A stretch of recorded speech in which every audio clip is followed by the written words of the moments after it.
watching that trailer, I got such joy seeing you as Tinkerbell. But I have to say, you, like I'm looking at you now, you are such a fashionista. Thank you. Every time I see you, you look so amazing. And I love looking at your fashions when you go to the Met Gala. Okay? So I always wanted to know, look at this. Like, you look so good. And I look so serious this last year. Girl, you look like you didn't want to fall off the stairs. That's true. But it's sexy, sultry look. That's what it looks like. So this is what I always want to know. Like, when you go to the Met Gala, like, what's it like getting dressed, going? Okay, so I mean, I love the fashion of it. I love the collaborating with brands to create a special moment, but so much energy goes into the 30 seconds you spend on those stairs. Really? It's borderline embarrassing at times to think about how much time I spent getting ready. Because the thing is, I remember this photo in particular. Okay. I thought I was falling apart on this carpet. Like, by the time I looked down, I had like a cutlet sticking out. Like, I'm being very honest. But like, I had my bag had fallen all over the stairs. I was trying to put my mask on, but my hair was covering it. It was a mess. So I was like, you know what? It's okay. Not every Met you're gonna get a good photo. But in that moment, even with your cutlet coming out of your shirt, you know, to give you the cleavage, you look very sexy. You had that like come hither. But it was so fun. I think what I love about it is that the history nerd in me is loving just the opportunity to acknowledge fashion as art. So this was an homage to Josephine Baker. And this was something that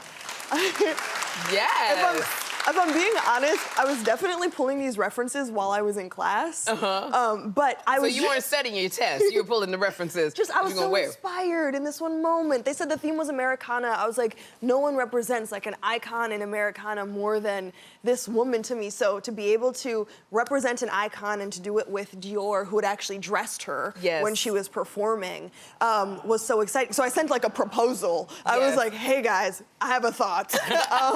And they were so down. And then you go inside, and I think my favorite part is like, it's like night at the museum. I mean, my dream, I don't know, as a 23-year-old, my dream is an empty museum. Like, to go to an empty museum. Like, just thinking about all of that art, just that you can look at so up close, no lines. So you do all of that work, you hold it in, cores tight, and then you get to the top of the stairs and you just enjoy. And then you get to eat. Yeah, and you get to walk through these exhibits. Walk through the exhibits. Thank you for taking us backstage. You know, you looked amazing there at the Met Gala, and you look absolutely stunningly gorgeous on the cover of Birdie magazine. Girl! Like these shots, I'm seeing a whole different side of you. And in one of the pictures on the inside, like I saw you were embracing your unibrow. I like the unibrow, girl. Thank you. All right. I mean, I'm Black and Iranian, so the unibrow's kind of inevitable. Yeah. But I think what I love is that I've been leaning in since 17, because I was that girl. I had scabs on my arm from Nair gone wrong. Like the whole shebang. And so I think after going through just all of the anxiety of managing my body hair, there was such a moment when I remember when I let it grow in.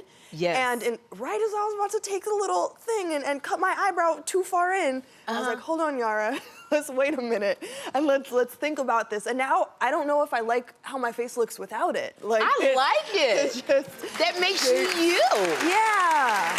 Yes. But it's just, I feel so much more relaxed being like, I like how my face wakes up in the morning. Absolutely. And it's like, it is just you, and it makes you so special and unique. We all need to embrace. Okay, well, you're gonna make me embrace my little unibrow. It's really not a unibrow. No. You're gonna make me embrace my double chin hairs. That's what you're gonna make me do. Thank you for inspiring me. I wanna say to you, I'm very excited you're here because I just love you so much as Zoe Johnson on Blackish. Thank you. And Grownish. Like this evolution of who you are, and Blackish ended last year, and now Grownish, I can't even believe it's ending after after next season. It's going to be done. I know. So like, are you getting yourself mentally prepared to let Zoe go? Yeah, I mean, it's funny because on the one hand, I've played this character, it'll be 10 years by the time we wrap. She's taken me from 13 to 23. Yeah. Which is just incredible. And I think to be able to be on 2 shows for this long. Grownish will hit its 100th episode this season. Wow. And those are just milestones that I think as an actor, I've pulled up to shows and they're like, they didn't tell you it's canceled? Exactly. You know? Yes, girl. It's so hit or miss. So to truly grow up and feel like we told so many stories on the show is incredible. And in the same breath, I know I'm gonna be a mess when they call around I on know. Because even when Blackish ended, I knew I had Grownish, so it was very like emotional, but I knew I was going to set in a couple weeks to film Grownish. And so I don't know if I've fully processed what it means to leave a character that I've played for so long and I hold so close in my heart. Yes. But now it's time to fly, I mean, and do even more because like I said, I watched this trailer and to know that you are now playing the iconic role of Tinkerbell in Peter Pan and Wendy. Girl, like, so when you're doing it, like, you know, Tinkerbell flies all over the place. What was it like flying, like Tinkerbell? I don't know if the camera's good. It was kind of like this. It was kind of like... Really? Because the incredible visual effects team realized my character was so small and I zip around so quickly that having me on wires trying to do that would have been a train wreck of just me like zipping around the screen. So what they did was I worked with them to coordinate what the top of my body performance would look like while I was flying, all this arm stuff, all me, all my body. But then my little feet were them. And so I'd have to say it made it even more magical because after spending weeks filming, you know, I still didn't get a good idea of just how cool it was gonna be on screen until I sat down to watch the movie for the first time. So I actually kind of liked the element of surprise. I knew what I was gonna look like, but it was just a whole other thing actually seeing me zip around with my wings. Yes, and just being so small in their hands looking. And it's just so exciting because you are the first person of color to play Tinkerbell. Yes. And and it's like 2 things for young girls to watch, and your good friend Halle Bailey is the first Black woman to play Ariel in The Little Mermaid. Okay, so when you guys get together, do you just sit and go, oh my gosh, like, talk about, you're making history? It's surreal to be able to go on this journey with people I love so much because, I mean, I voted for Chloe and Halle when they were in the Radio Disney competition and we were like 13. And so, you know, I think I then met them shortly thereafter at like 14. We've been on Grownish together. And so for these, look at them. I mean, know. Just literal walking light. And Halle, I mean, that's a princess if you've ever met a princess. And so, I mean, I think we had a moment recently where we were on a panel together, and I think with all of the craziness, it was one of the first times where we got to sit and talk. And I think what's so cool is how obsessed we are with this idea of what we can do as 2 people a part of fairy tales. It's fun to do it like, yes, being the first and being the only one is very cool, but there's something special about there being a fairy and a princess, and there's about to be some superheroes that look like us in the world. I think that's what makes it even more impactful. Absolutely. And I love watching you from here to here, and this is your year of just saying yes. What's that mean to you? So I just came out of my year of no. Okay. you have to do no's. You gotta go through your no's. So I just came out of my year of no, and that was more so me working on being discerning and asking for what I want.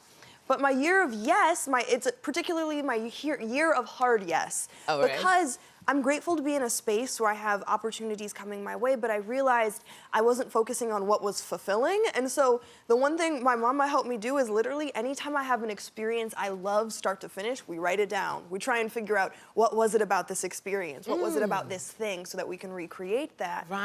And so it's ranged from like the color yellow, which you look fabulous, by the way. Thank you, mama.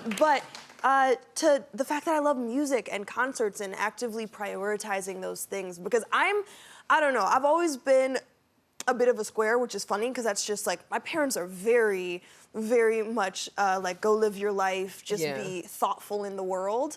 But I was that person that could talk myself out of anything for myself. Like if for the sake of being more responsible. Like I was the one that sat in and pulled all-nighters to do homework and didn't go out. So how did you like get out of that? It's by figuring out what I like. Because I was like, on the flip side, I'm also not a partier. I've sat there and been like, this is just not my cup of tea. But a good concert All right. A good time with friends. I think by actually getting specific about what I've loved and what I've resonated with, I think it's made me more excited to be like, oh, there's so much life to live. Yes. Well, I'm looking so forward to how much life, you got so much life ahead of you. And I'm looking forward to everything you bring. But the most thing I'm looking forward to is bringing all of my nieces and all of the little brown girls in my life to see you play Tinkerbell. Thank you. I'm so excited, Yara. Thank you. I want to thank you for being here. Don't you just get joy looking at Yara Shahidi? Oh my gosh. Check out Yara and Pan and Wendy on Disney Plus now.